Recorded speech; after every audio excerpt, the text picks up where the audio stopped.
Yes. And Yes. and sorry, Arsham, one last thing. Sorry, I keep interrupting your questions, but just Sharon brought up a good point, which is that, the nice thing about the platform that I have found is that clinicaltrials.gov is helpful, but it's not helpful, right? So it has a lot of information, but it oftentimes leads to more questions than answers. When I'm in a busy clinic and I'm going to see the schedule and I see Mrs. Jones is on the schedule and I'm like, oh crap, her scans show progression. What am I going to do?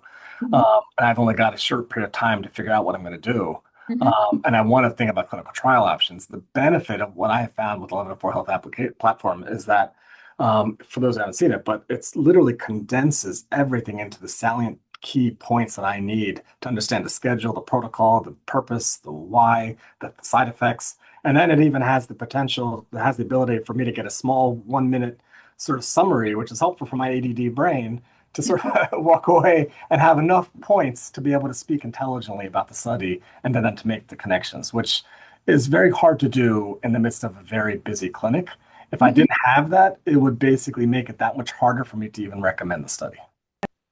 I would echo that on two counts. One is that the nitty-gritty of a trial is often not reflected in clinicaltrials.gov, as Dr. Firozvi said. So it is very helpful for my colleagues, the general oncologists, to be able to curbside me over the app and say, hey, I've got this patient with XYZ. Here are a few details, potential trial candidate question mark, and I can send a message back in real time and say, yeah, this sounds good. Let's get an appointment arranged.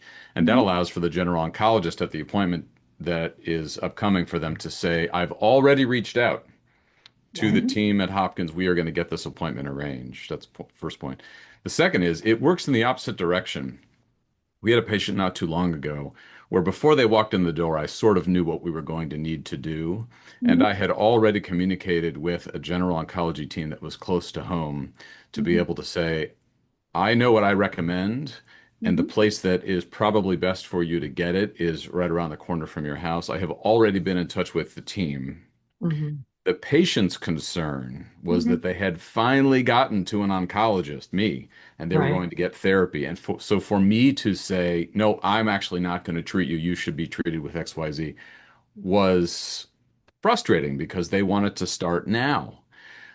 The community oncologist, the general oncologist, was able to get them in that very same week and not delay the start of their care. So having been able to sort of jump on that very early using Mhm. the app was super helpful for me and for the patient.